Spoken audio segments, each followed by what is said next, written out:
Okay, Jason, do you have a horse story to share with us? Yeah. Let's see. I was probably 10 years old, maybe a little bit older.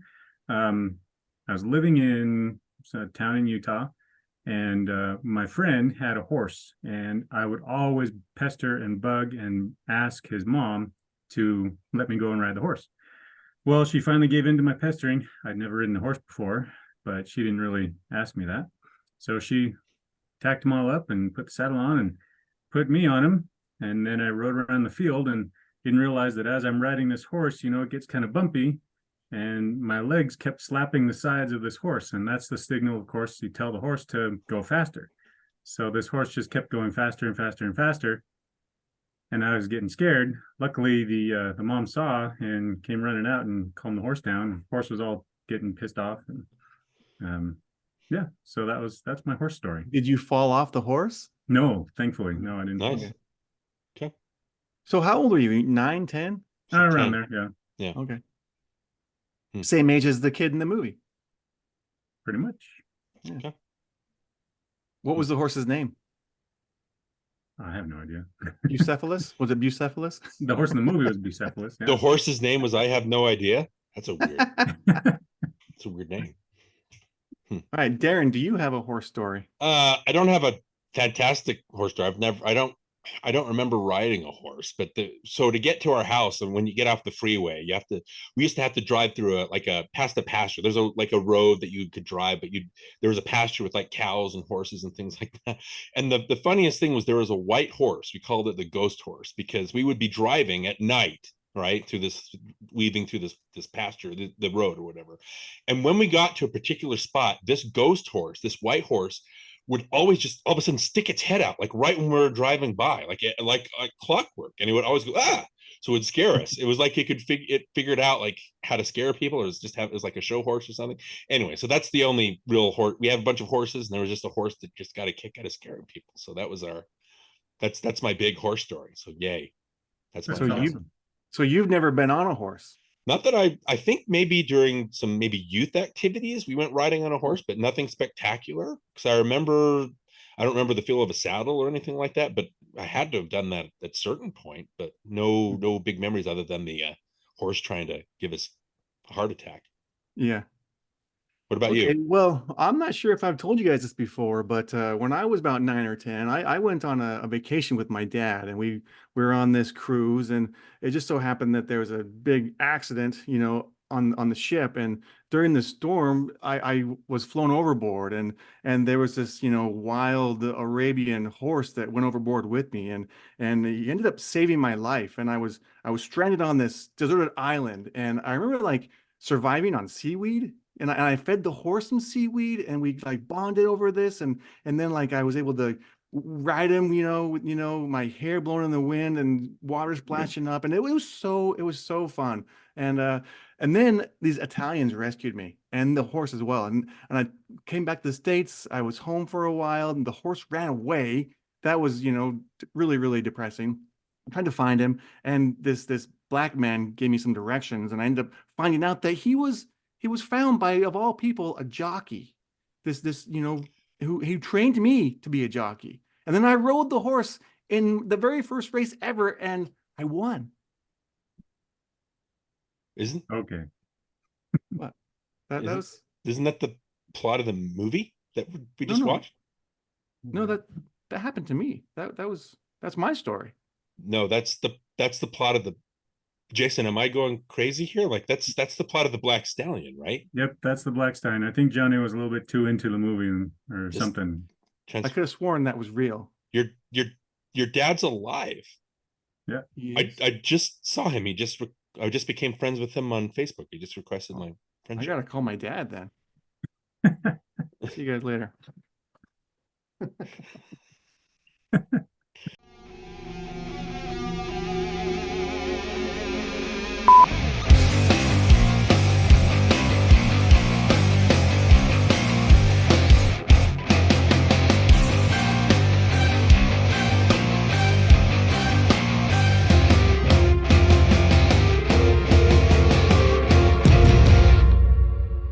Okay, Okay, so Darin, The Black Stallion, 1979, directed by Carroll Ballard and starring Kelly Reno, Teri Garr, Mickey Rooney, and the dad from Gremlins.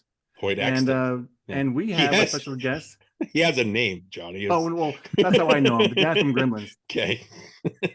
So, Jason, you're back for another visit, and we always love having you. I know Darin doesn't like you very much, but don't speak for me. I hate when people don't speak for me. I'll hey, say whether it's I enjoy I'm Jason. trying to you get Darin on my side on the like Jason bandwagon, but it's been a struggle. Yeah. Yeah, We you like you know. at least for the podcast. Sure. But anyway, this movie was your pick, and obviously I can kind of now that I know that you've picked Never Ending Story and The Princess Bride, and then I forced you to pick Braveheart. After this one, I know what's next. So next season, I know what you're gonna pick. I don't even need you to tell me. I know what it's gonna be. But so we're gonna talk about the Black Stallion today. And before we do, I just want to ask you, Jason, um, why did you pick it? Like that's the biggest question. Why this one? Well, I mean, you asked me to pick a movie from the 70s, right? And so I was researching. I couldn't remember really which movie was out in the 70s because I was barely alive. But I saw this one and just remembered the nostalgia of watching this movie and imagining myself as the boy and going on those adventures with him, riding the horse in the racetrack. And I loved this movie as a kid.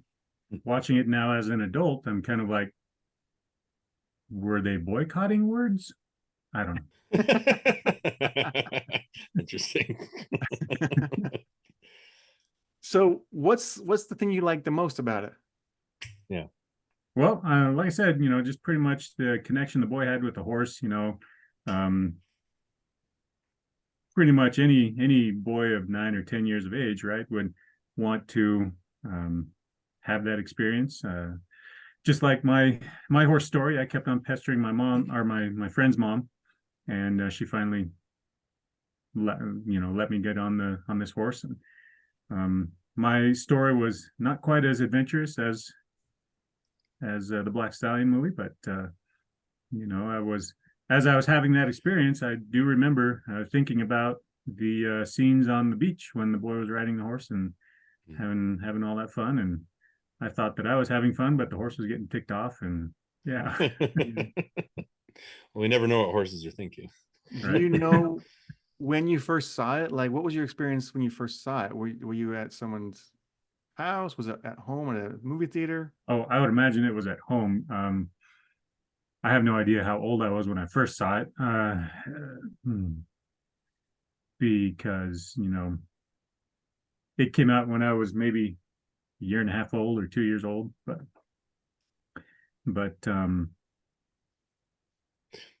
I watched it a lot when I was a little kid. Okay. Darin, what's your experience with the movie? Well, I don't remember any specifics watching. I know that I saw it when I was younger, and I think when you're younger, it has a certain appeal. There's just something about the director is very attuned to what makes kids react or kind of invest themselves in a story being told to them.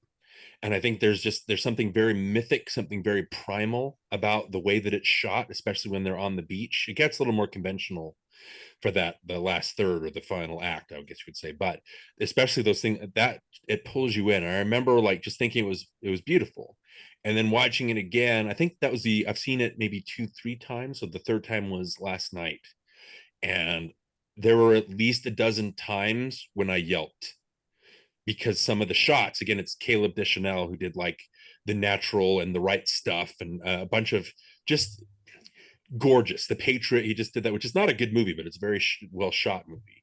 And so just the cinematography is some of the most beautiful. Like, I don't know how this is before special effects, right? Like they didn't have CGI or anything to kind of add anything. I think shooting in Sardinia or whatever, like some of that imagery is just so gorgeous. And I don't know how they got some of those shots. So the stuff that I appreciated as a kid, it really struck me watching it again this time. It was just something just very, very distinctive about that cinematography that I'll want to talk about a little bit more. Okay. Well, my first experience, I remember I was at my grandma's house, and I think we were having some kind of family get together, like we always did. And I remember just like kind of running back and forth, having fun with my cousins and my siblings, and just doing things kids do. And the movie was on the TV, and so whenever I'd run past the living room, I would stop and watch it for a second. Um, and I remember my sister and my cousin, they were just saying how much they loved the movie and just how, "Oh, I love this movie." And so I always remember thinking like their opinion of it kind of influenced my opinion of it. Like I never really formed a real opinion. I was just kind of like, "Oh yeah, The Black Stallion, that's a cool movie." But I always remember thinking, "Oh, my sister likes it, so it must be pretty good." You know? So anyway, I don't think I really saw it ever again, really, until just recently. Like it was always there. I always knew that I thought I liked it, it was good, but I'd never watched it again until just recently. So, Hmm. but not a real big history with it. Okay. Well, you're not living with your sister still, so why would you? Yeah. I wonder if she still likes it. I should Probably probably call does. her and ask her. Yeah. Do that right now. We'll just take a break. Okay. Yeah. So Darin, Carroll Ballard, when I saw the name come up on the screen, I was like, I didn't know who it was. Uh-huh. So I thought it was a female. I was like, oh, someone else, a Yeah. female directed this movie. That's pretty cool. And then realizing now it's not. Yeah. What do you know about Carroll Ballard and what he's done? Other than being really attuned into the kind of the kids mentality, like I know he did Never Cry Wolf, which had Charles Martin Smith, we just talked about for American Graffiti. I don't remember that one in particular, other than it was a very well shot movie. And then he also did a movie that I remember being very gorgeous to look at, Fly Away Home. It had Jeff Daniels and Anna Paquin in it. So some of the sunset imagery, some of the imagery of the seagulls, birds, I can't, anyway, birds, very striking. And you think it's from maybe a nature program, but I remember them specifically from the movie. So very visual. He hasn't, I kind of say, like, if you do a movie like the Black Stallion, you're kind of good. You don't need you don't need to prove yourself any more than that. But Fly Away Home does have kind of a, and then he had another movie called Duma, I think, that didn't, people call it his second masterpiece, but I don't think it ever had a theatrical release. Okay. So again, not a real huge filmography, but he definitely made a stamp, I think, with the Black Stallion. Yeah, and then of course this was produced by Francis Ford Coppola. Yeah. So, kind of has his stamp on it too. And we'll talk about it later, but I want to talk about his dad, Carmine Coppola, who did the music Right. for the movie. But Jason, you kind of mentioned it earlier how there wasn't a lot of talking in the movie. So what do you think about that? Was that something that turned you off this time around, or was that something that you enjoyed? Because Darren and I were talking before you came on that like we kind of enjoy these movies where there's not a lot of dialogue going on, where it's Yeah. more just, it's more show and not tell, and it's more visual. Because this is a motion picture, right? So that's what we're doing. We're capturing these images. And anyway, so what do you think, Jason? Did you I, like it or not like it? I absolutely loved it. Okay. I guess I just kind of grown accustomed to modern movies and how Yep. they, are so ADHD friendly Mhm. or something, I guess. But I think the story that they were telling really didn't need a lot of words. Even when he was back in the civilization, it's more about the relationship between the boy and the horse. And you can't, I guess you can talk to a horse, but horse can't talk back. So Right. Yeah. I thought it was funny that Teri Garr, again, very young Frankenstein, Close Encounters, like later Mr. Mom, and all these other things. She's in Coppola's One from the Heart. That kind of. She doesn't really do a lot of talking either. She's more of a presence. But I don't think she has to do. She mostly listens, which is, when you're a kid, you want adults to listen to you. She's not trying to. Obviously, she's worried about Alec, doesn't want him to ride. But when she hears him talk about like what the horse means and how it reminds him of his dad and all that stuff, it's like she listens and she's very attuned to what he's. And I love that it cuts and it shows them on the train. She's not just letting him. She's with him, right? She's there watching the race and everything. The thing with the Jason, you hit on something really good. I think it's ADR, like ADHD. I think is the when you're kid, you can't pay attention. But ADR is I know what you mean. It's that you're replacing dialogue, right? I think modern movies, they rely so much on dialogue, and dialogue is a crux. Like if you're trying to get a point across, the easy thing to do is just have a character say it. right? Which what Jonny just pointed out, it's a motion picture, like it's supposed to be visual. And I think if you go back to this, what I could think are pure cinema, which is silent movies, which don't have the dialogue and maybe over rely on cue cards, you know, or whatever, that have like the you can see what they're actually saying, so you can read it. They're very visual. They have to rely on stuff because they didn't have the audio to hear people's voices. And I think it sticks out more when we see it now. Like I know Wally obviously does that for the first half an hour. There's a part in the terminal, Spielberg's The Terminal, where Tom Hanks's character, Navorsky, he's going around the airport because he sees that his country, he's seeing it on the news, right? Like it's been, and he's just going from TV to TV and he can't understand. It's very visual because we're getting what's being told, it's being told to us instead of, or shown to us instead of being told. So stuff like that really stands out. um what was they just had a movie, I can't remember, like You're Not Alone or something like that, just recently debuted on Hulu, which is mostly dialogueless, and it just reminded me, it was an alien invasion movie, and they kept doing these things where you expected them to talk but they would figure a way out of it, and it was just, it's a fun exercise watching movies be movies instead of being plays, because when you watch a play, right, that's when the dialogue, you're noticing that you have to have that dialogue. But you know what I mean by saying dialogue is a crux, when it tells you when it should be showing you. And this movie, it's what, a 28-minute stretch when it's just the boy and the horse on the island and there's no dialogue. So when the Italians show up and they're basically, to us it sounds like gibberish, right, because they're just speaking Italian. And then when Alex says he saved me, you're like, oh, this movie, people talk. You know what I mean? They can, does that make sense to you guys, what I'm saying? Yeah. For sure. Yeah, I mean, obviously some more modern movies that have done this. You know, you got Cast Away with Tom Hanks. There's not Yeah. a lot of dialogue, just one person on an island. And you got what's the Will Smith movie that I Am Legend, which is the I Am cheaper Legend, that's version of right. Castaway. Um, Right. No Country for Old Men. There's not a lot of Yeah. dialogue in the first like hour or so. Yeah. There Will Be Blood. There's stretches where there's no dialogue. And whenever I do see these movies, it's always like, oh yeah, you can tell a story without talking, and you forget. You go, oh yeah, that's kind of fun to watch that. Mhm. So I appreciate it. I think let's talk about it now since we're kind of on this. I think the music plays a big part in that too, and I Yeah. think it can help tell the story. If there's no dialogue, the music can kind of like convey the emotions that need to be conveyed.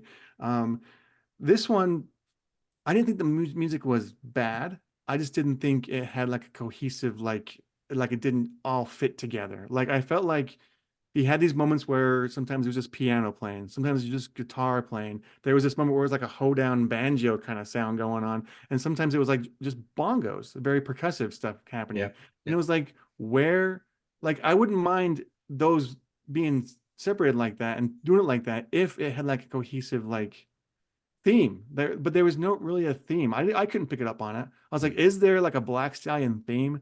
Is there something I can latch on to and say, okay, that's the theme of the movie? And I never found it. Now, is there one? Because I didn't find it. Well, I guess we should say that it's Carmine Coppola, like you said, that did the, it's Coppola's dad.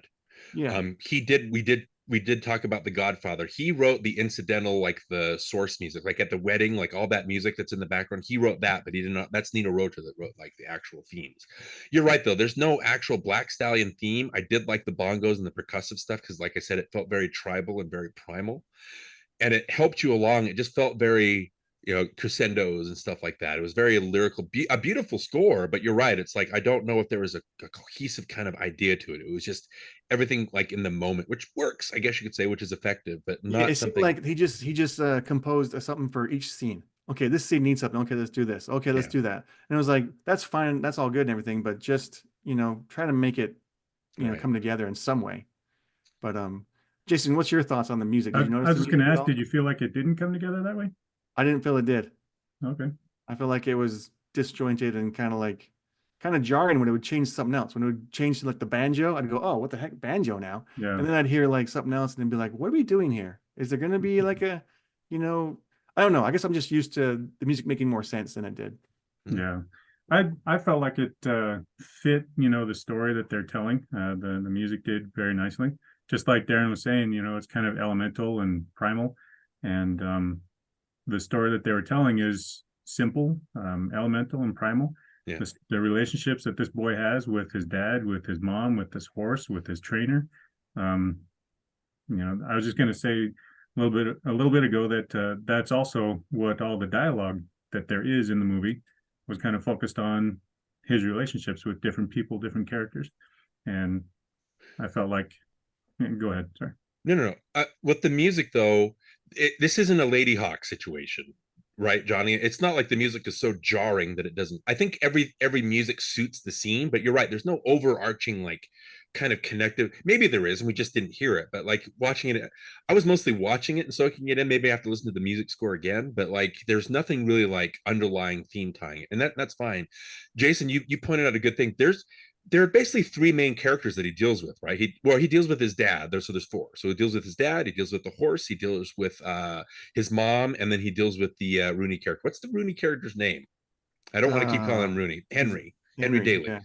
Yeah. Which is funny because he also played like a horse trainer in National Velvet, which was released I think in the 60s. But anyway, so he has different relationships and he speaks to them differently. Like his mom, again, Alec tells his, and that was a nice piece of melancholy that kind of sunk back in. There was, oh, he does feel something about his dad. They don't really talk about it. The mom obviously says something to the horse later. Thank you for saving my son. Wish you could have saved my husband, but like I'm glad at least I have my son. The mother again doesn't really talk. She mostly feels. And then with the horse, there's nothing to feel, right? It's just to say. They're just communicating by actions and their relationship. And then with the Daly character, it's like he's the one that talks. Scoot and boot. I love that. I'm gonna be using that term a lot. He speaks like very fast and very clipped, and he has, you know what I mean? Everybody had a different kind of sound and a different feel. And nobody seemed the same. Everybody had a different relationship with the kid. Even the Italians, who for some reason all of a sudden it turns into a horror movie where they grab him like they're trying to kidnap him and sell him into the slave trade or something like that. I thought that was funny. But does that make sense? Yeah. So let's talk about Kelly Reno then. Mm. Like he got this part because of his ability to ride a horse. Like Yeah. I think he was raised on a ranch or something and he was really familiar with horses and he was really good at it from a young age. So that was really one of the big reasons why they cast him for the Alec Ramsey character. How do you think he did as far as his acting though? Jason? The first thing that I thought about him was at the beginning of the movie, I thought he really does look like Kelly Garr. So it's a good selection as far as picking a son for that character. But as far as his acting goes, I thought it was great. I mean, what else would you do as a 9-10-year-old boy stranded on a desert island besides look for food, try to keep yourself busy? It shows him, I believe it shows him crying at one point. Yeah, I mean, it was great. He had this look throughout the Yeah. entire movie, and it was like there's this subtext going on that he didn't need to say anything. You just kind of like saw that he was thinking it. You know what I mean? And that's something that even professional actors have a hard time doing because you have to maintain that thought while you're in the scene in the moment. And if you can't, then that's when it becomes like, okay, I can see through this actor. He's not really in the moment. With Kelly Reno, you feel like he really does. He's thinking about what's happening to him the entire time, and you're invested in him because you're watching that thought process. And that's what I thought was really, really amazing for a young actor as he was. I think you're right. Most actors today are very egotistical and they're very self-centered. They think that their voice is what's going to sell them. So they want their voice to be heard. They want to be able to show you that they're emoting. I think that Reno has one of the most, I think the note I have here is he's got one of the most expressive faces I've ever seen. He's got like these cherubic cheeks and he's got these really expressive eyes and he's warm. Like there's a part when he rides the horse for Daly showing him off for the investor or whatever, and he passes out because he's holding on so tight. And there's a gorgeous shot of just him leaning. He's asleep on the car, and then it's got Daly or Rooney who's just crouching next to him, and they have a conversation where Alec wakes up and he's like, "Did what happen?" And so just that conversation. He's just very warm, and you like this kid. Like there's no ego to him. There's no like pretentiousness to him. He's just a kid. And it's like you talked, he has that, like Jonny, you said, he has that expressive face where you can see everything instead of him telling us.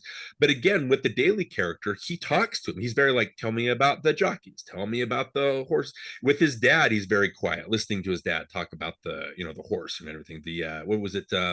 What was the name of the horse that he was talking about? Bucephalus? Bucephalus, Alexander the Great's horse, right? So he's listening to his dad. So yeah, just a very expressive, and he's adorable. He's an adorable little kid. I didn't mind watching him. There wasn't a moment where I didn't like it, I guess you could say. There was a double for the races though, like the wide Right. shots for the races. There It was a too double. dangerous. Yeah. Yeah, like an actual jockey. So you can actually tell if you look closely that it's not him Right. during those moments. But Right. I thought he did great.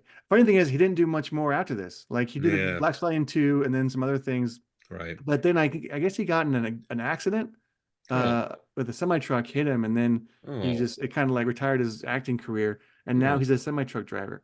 Oh. So he Take drives that. Yes. Well, again, like you said about Ballard, once you've done a movie like this, maybe you don't need to do anything else. You're immortal, and you don't have to prove anything. You've done everything in that one performance. I think he's just great. Yeah. Okay, well, Teri Garr was mentioned, so let's talk about Teri Garr. She's barely in it, Mhm. but I remember like jokingly turning to my wife while we were watching it because she'd been in one scene, and then when she came back for the next scene, I was like, man, she's great in this movie. She's only been in it for like, Yeah. 2 seconds by that point. So we both laughed, but she was great. She did a good job. However, I will say this. This has nothing to do with her acting. This is just I thought it was funny that she finally like, saw, the reasons why she was just let him do the race. And then when you see her at the race, there's no like hint of concern at all anymore. Like it's all gone. Like now Yeah. it doesn't matter what happens to him. He can ride the horse and fall off or whatever. I'm just gonna, be happy and smiley and blow kisses to him. So it's kind of like, where's the concern? There should be a little concern Yeah. still. Even though you're saying yes to this, that's still your 10-year-old son who might get hurt in this race. So Yeah. I didn't see any of that. And I was like, where's the parental concern for the child? She was also like alone. Like there was nobody like, oh, she doesn't know anybody. Yeah. Why wasn't she with Henry? She should have been with Yeah, just by singer the guy. side, not in the crowd. Anyway, I thought that was weird. Yeah, that was. So you noticed Right. that too? Jonny, sorry, Jason, what do you think of Teri Garr? Anything you wanted to say?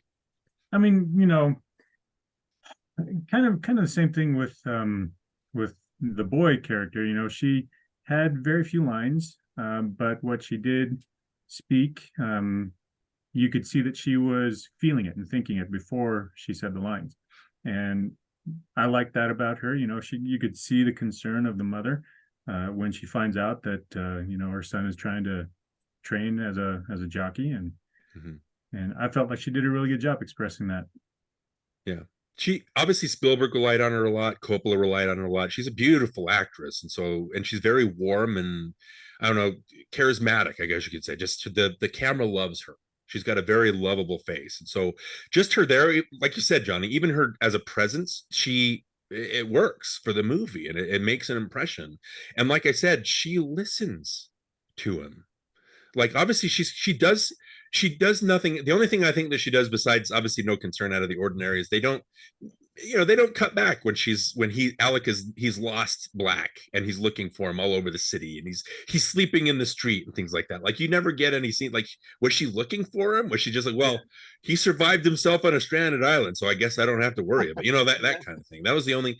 Other than that, like her reaction to him riding the horse, I like how, because there is that scene when Alec is very subtly putting the newspaper on the page and having her, oh, look at this, Mom. Why don't you read about this? And he says, Black is the mystery horse, and I'm gonna ride it. She doesn't hear him at first. And then later, when she keeps talking, she's like, so Black is the mystery horse, and you're gonna ride him. And that I think that kind of turns it. And she becomes less the stereotypical mom when she sits down and she listens to him. I like that she cared. And I don't know, maybe we didn't need to see her concern, but even though it probably would have helped a little bit. Yeah, it would have been nice. Yeah. Okay, so Mickey Rooney. Any thoughts on him? Who I wants to just go can't. first? I just can't get Pete's Dragon out of my head. Mm. Okay. with Mickey Rooney. There's obviously the thing with Breakfast at Tiffany's, me being half Chinese, it doesn't, that part doesn't sit well. I mean, when you're a kid, I'm sure you think it's great, but like, and then the funny thing about Rooney is, not to throw him under the bus, but he doesn't see anything wrong with it. He's like, he thinks everybody just it's Chinese people are funny, just get over it, that kind of thing. And I think that's his attitude. But when he shows up, Mickey Rooney, I don't love him. I don't love him from a lot of movies. Like I don't have a favorite. Like Mickey Rooney was never a stalwart for me growing up. But when he shows up, and as soon as you realize it's Mickey Rooney, you kind of warm to him. He just has that kind of presence, and he obviously cares for Alec. And like I said, he's very chatty, very talkative. Like he's the one that talks the most out of everybody. But he recognizes something in the horse and in Alec, and so it's just, again, he listens to him, but he kind of emboldens the kid at the same time. I just think there's nothing huge to say about it other than Mickey Rooney's just being Mickey Rooney, and he's great. You know what I mean? He does a good job. The one thing that I noticed was it felt like maybe he was trying to improvise a lot of his lines, and Mhm. so he would repeat the same lines over and over again. Yeah, And I was thinking, like, is that on purpose? Does the script say to say this line 3 times in a row? Mhm. Or is he just doing that because he doesn't know what to say? Yeah, And he's just maybe, in the moment the character would say it like that, but still I was kind of like, he's just saying the same thing. And if right. you watch it again, you will see that that's what he's doing. He's just Yeah. saying the same words over and over again. Well, I mean, it's obviously not like Robin Williams or Jim Carrey or Chris Tucker just letting him go to the point where it's like, Yeah, all right, like there's nothing like that. But I do understand what you're saying. It yeah. does seem very improvised, and maybe it was the kind of thing. Well, I've got Mickey Rooney on camera. I'll just let him do whatever he wants. That kind And of thing. maybe they shouldn't have. He should have said, "Well, follow the script, Mickey." Right. And he would have done it. Still, I don't think it detracts from the movie too bad. But yeah, Okay. I definitely see what you're saying about Okay. Were there any other actors that you guys wanted to talk about, or any other things as far as the acting is concerned that you want to bring up? it. I think Clarence Muse, the Snow, he obviously has a good presence. I like how he's the one, again, he's riding the white horse, kind of pure, and that the gorgeous, again, the fog and everything, how he kind of comes out of nowhere, kind of apparates, that kind of thing. And I like how he tells him where the horse is, and it's very lyrical the way he talks. And then later you find out that he works for Daly, or he's on the same plantation, that kind of thing. I thought that was, oh, okay, so it kind of ties in. So other than, I mean, great, like he has a presence, I think. Yeah. And of course, the dad from Gremlins is good too. Yeah, of course, you gotta. Did you guys notice one of the notes that I had here? Like when they're on the ship, there's a lot of very jerky, like cinema verite type cinematography. And I think it kind of has like maybe Alec is just kind of caught up or swept up and stuff. When he talks to his dad, though, did you notice like when it's the close up of Hoyt Axton that the camera gets blurry? Did you notice that when he would get too close, we would move too fast, the camera Hmm. would blur a little bit. And I wondered about it, but I think, well, we're Alec's eyes. Like this is how you're seeing your dad. I just think we're kind of in his place, I guess you say. But yeah, Hoyt Axton's got a very it's nice to see that he survived the shipwreck and went on to introduce like gremlins to the world. I like that. I like Yeah. what he's able I like that he kept taking things. Oh, I'll take that. I'll take that. No, yeah. I'll take that one. You can't have. Okay, here, have this, but I'll take this. Yeah, yeah. That was That was fun. funny. He made an impression. So the cinematography, let's go into that because Whew. that's probably the biggest thing in this movie. So, Yeah. Jason, what were your thoughts? What did you notice? What did you like, dislike about the cinematography? Well, I mean, not being a film critic myself, I watched the movie and I thought it was beautifully made. I, I didn't really think much about the cinematography until we started talking about it here. So now that you mention it, though, I can see what you mean by, yeah, I could see why Darin would have gasped a lot of times, and it's pretty amazing how they got those shots. Hmm. Well, okay, which were the moments that you gasped, Darin? Tell us where Okay. those points were. Well, I've got some notes here. The one that really got me, there is a shot. So Alec has that Bucephalus kind of figurine, right? So a couple of shots with that. Like the first shot you see is like, so it's like sand. It's very mythic. Again, a lot of mythic imagery. So you see nothing but sand. It's kind of got this epic kind of Lawrence of Arabia thing. And then slowly like the sand dissipates and you see the figurine. And I just thought it's telling you from one of the very first, maybe that's the first image, just a very long image. It's telling you this is a mythic story. This isn't an adventure story. This is something that's going to have an impact, right? And it's, again, it has that cave drawings kind of epic, like I said, I'm going to use that word a lot, but epic, mythic kind of feel to it that tells you that this is a grand story being told. There's another shot when they're on the beach and you see Black just running back and forth, and it's got the Bucephalus figurine in the foreground as you see the horse running in the background. And I was like, wow, like I said that out loud. I was like, look at that. And it's not even anything special. I just think that they're taking, like I said, they shot in Sardinia in the Mediterranean, but they're taking these gorgeous like vistas and beaches, and they're just plopping this horse or plopping this kid just in the middle of it. And it just feels so, again, epic, like amazing. Like they're a part of something that's larger. There's another shot where it's, I don't know where they got this from. Like Alec is on a cliffside and they've got like rock formations that are kind of pointing at him. Like, I don't know if you noticed that, where he's sitting on a rock and the rock formations are kind of pointing like an arrow at him, where your eye laser focuses the imagery or the backgrounds, making you focus on that. Obviously the shot, here's the part, there are a couple of parts that I would describe as sublime, right? The shot where you see Black and Alec bond, where he offers him the seaweed, right? And I think Ebert pointed this out in his review. Instead of cutting and showing like little scenes, like, so you look at the Harry Potter movies, how Chris Columbus like would shoot little, he would tell the actors, say this line and then say this line. So you just tell they would cut from shot to show the kids acting, right? They could have done this with that, but it would have had the effect of, oh, the horse is just doing, they told the horse to do one thing in one shot, they told the horse to do something in another shot, and it would have been fine, but it would have been, you would have been able to see through the veil, I guess you could say. But the fact that they use one long continuous shot to show the horse warming up to, you know how he moves forward, then he backs off and the kid holds, it's all done in one long shot. Mm-hmm. And I just thought that was magic, because it really gets that point. You feel that they're bonding. And I was like, how did they teach this horse to do that? Is this their first time meeting? How did this happen? Right. And then when there's a shot where you could tell all of a sudden it's under the water and you can see the hooves and then the kid's feet. And I was like, wow, that's really cool. And they keep showing that. But then there's a part where you see all of a sudden, I have to watch it maybe again to see how they did this, but you realize that Alec is now on top of the horse, riding the horse. And to me, that I gasped, those visual storytelling, they've bonded to the point where now the horse is letting him ride him, right? Which is the ultimate bonding moment. And it took my breath away just because of the way that you kind of see, oh, it's pretty, and you see them under the water, but then you realize, oh, he's riding the horse. It's telling me, like, again, very mythic. So there's just, I don't know, man. It's literally like it's poetry. It's visual poetry. And again, there's no dialogue. It's telling you purely what's happening just from the visuals. I just thought it was incredible. It's just poetry. I don't know how else to explain it. So those are just some, I'm sure there are other shots. Yeah, I mean, wow. The end credits, there's a double rainbow even when they're showing, like, and I was like, I threw up my hands, like, how do they get that? Like, how did they know to get that? You know what I mean? And I think Ballard even says that he didn't know Caleb Deschanel is the father of Emily and Zooey Deschanel. I don't know if you guys knew that. So I assumed that. Yeah, and so, but anyway, it's like, Ballard said he didn't even know that that's the stuff he was shooting. Like, Deschanel just had this instinctive. And again, the thing with them just announcing the Oscars just this week, and there's always that conversation about Oscars are just Hollywood patting itself on the back. It doesn't matter who won in 6 months. I was astounded to find out, because this is literally maybe one of the top 5 most gorgeous movies I've ever seen. His cinematography was not nominated for best cinematography.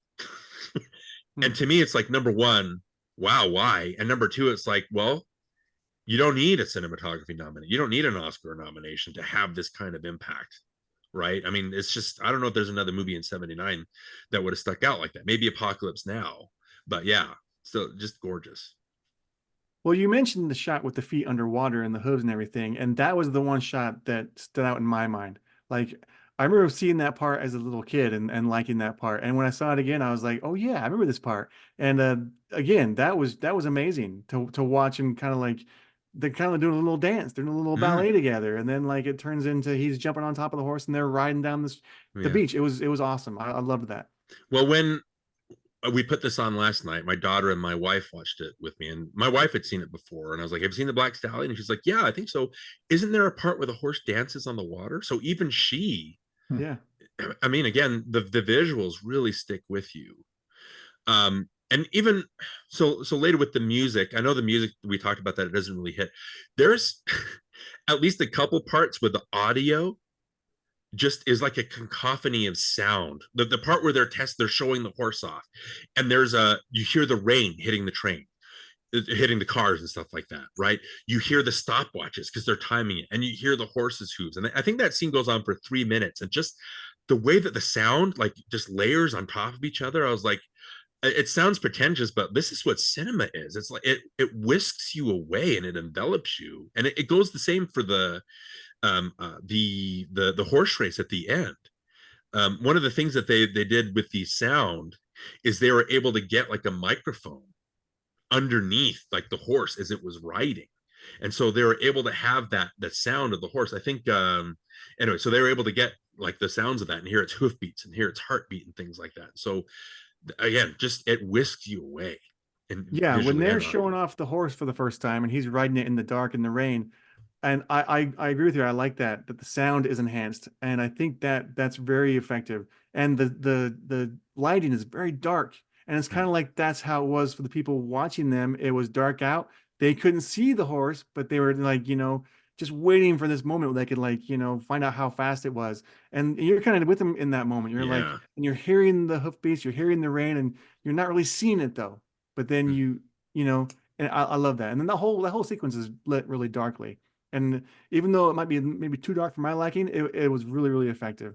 And then of course I do like the loud hoofbeats during the race when you're looking at the bloody hoof and he's running through the track and everything, and then everything else quiets down. The crowd quiets down, the music quiets down, and it's just the hoofbeats, and that was awesome. It's exhilarating. I don't know how else to explain. Again, and there's no dialogue. It's all done with people's reactions and with sound and with the visual and with the imagery that we're looking at. Just wow. That's all I can say. I just had a thought that maybe the hoofbeats were the best dialogue in the movie. Yeah. Told you everything you need to know, right? Yeah. Wow. So I really wish movies would rely more on visuals like this. It's not hard. You just had to have somebody that's got the imagination to do it. yeah. One thing I questioned when I was watching it was is there like an age limit for jockeys? Are kids allowed to ride in these races? That's one thing I was like, where's the regulations? Where's the rules? Where's the people say, hey, a kid can't ride in this race? What are you talking about? Well, they had to put him in a mask to make him taller, right? So they didn't know. Yeah. And then I think when he whisks it off, I think again the visual storytelling is like it doesn't matter how old this kid is. Yeah. It's the horse and the way that they have that bond. And it's right. No other jockey or rider would have been able to ride Black like that and be able to. They talked about that. They have this bond. And it's again, it harkens back to that mythic stuff. The horse becomes his father figure because he's dumped in the water and he's screaming for his, like he says in the monologue later, he screams for his dad, but then the horse is there and it's the horse that he depends on and it's all their relationship. And so I think you can even see that register in Teri Garr's face where she's like, this is important to him. This is his dad. Like this is the closest he's going to get. I can't take this away from him, even though we know that the horse, because we see the horse protect him from the cobra, right? Which of course I think horses and snakes are natural enemies because the horses get bit. But it's yeah. Did you guys notice this that there's a couple of Spielberg connections? Yeah. Especially with the cobra scene. I was like, oh, well, that's Raiders of the Lost Ark. Like Spielberg like took that to your, and they did the same thing. They just put a plexiglass in between. I looked for the glass. I was looking for it. I was like, hey, where's the glass? I think they shot it in daylight, so it's a little bit harder. In Raiders, if you look, there's at least one shot that you can see the reflection. You can see the reflection of the snake, yeah. Yeah, but still the illusion is there. And then the other thing is that Melissa Matheson co-wrote the screenplay. And she wrote the screenplay for E.T. And so E.T. has a very, again, the thing that's great, it's a kid's movie. The Black Stallion is a kid's movie, but it's something that the adults can watch and appreciate. Like I said, when you're a kid and you're watching this, you're just, there's something about it that it puts you in a trance. And the way that ET is shot, it's shot from a kid's height, from a kid's perspective, like an adult's waist perspective. So Spielberg has an innate uncanny way of telegraphing the kid's point of view, and it's the same thing here. I think I compare it, like, I don't know if either one of you have seen Spirit, Stallion of the Cimarron, the DreamWorks movie, which is animated. But there's a narration that's constant. Matt Damon does the narration, and I was disappointed because watching the movie, it flat out tells you everything you're supposed to feel, everything you're supposed to think. And I'm like, kids are smarter than this. You don't, it seems like you're talking down to the kids because you're telegraphing and you're telling them everything. I'm like, kids can get this. I don't need to hear you talk. And that's what I thought was really just breathtaking about this is, yeah, you can do this and it can work. Yeah. So again, a very Spielbergian connection with the screenplay and with that snake scene. And just, I don't know if you rattle off names of other kids movies that have that kind of same visual language that speak to kids like that. Yeah, there's not many. Okay. Jason, do you have any other final thoughts or any points you want to make that you didn't get to make? Yeah, Darin mentioned when you were talking about the cinematography, the long shot where the horse and the boy were bonding. When you were talking about that, I actually remembered that's kind of, as a kid myself, I used to mimic that scene with horses that I would meet. And so this movie taught me how to approach a horse.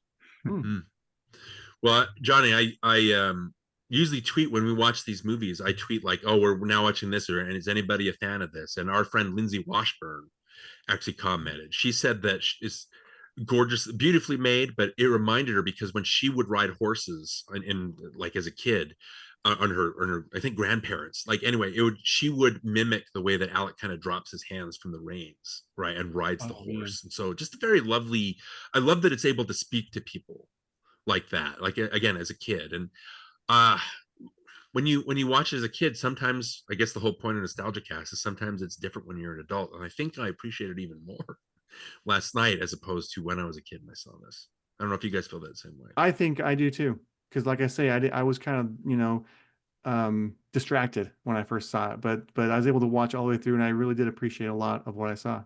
Jason, how about you? Well, for me, it was like, of course, I love the movie now, but watching it now kind of reminded me how I felt when I saw it before so many times, And so for me, the nostalgia of watching the movie is part of what makes me like it now. And so it just reminds me of when I was a kid and when I had no other cares in the world and just wanted to ride a horse. Well, it definitely stands the test of time, that's for sure. Yep. One thing I want to mention is just the font when you first see the title Black Stallion. That's an amazing font. Yeah, what is that? Is that something they just made on their own, or how'd they find that font? Yeah, it's not Times New Roman, I can tell you that. I've never seen its equal. Yeah, gorgeous. All right, well, Jason, thanks for joining us. We always appreciate you coming on and bringing your favorite movies to us. And before you leave, I'm going to try to guess your next pick. Okay. You tell me if I'm right or wrong here. Cutthroat Island? No, you're wrong. Oh, man, I thought I had it. Oh, good. I don't want to watch that one again. All right. Well, I guess it'll be a mystery for your next season appearance. But yeah, I mean, thank you for when Jonny told me that it was Black Stallion. I was like, oh, this will be fun. Like we had a great conversation during Never Ending Story. There was a lot of things that we touched on kid wise and myth wise and storytelling wise. And I think this is kind of like a spiritual sequel to that. There's a lot of kids. It's a kids movie. And that sounds detrimental. You should be able to watch any movie and be whisked, whether it's a chick flick or whether it's a dad movie or whether it's a kid movie. Like you should be able to, a great movie, it doesn't matter what kind of movie it is. You should just be able to enjoy it. It should be able to speak to you instead of being that thing that you're kind of have a barrier up against. And I think this is it's one of the great children's movies that actually works on adults too. So thank you for bringing this up. I'm glad I was able to watch this again. My pleasure. Yeah. Thanks, Jason. We appreciate it. Even though I hate you. It's okay. The feeling's mutual. Okay.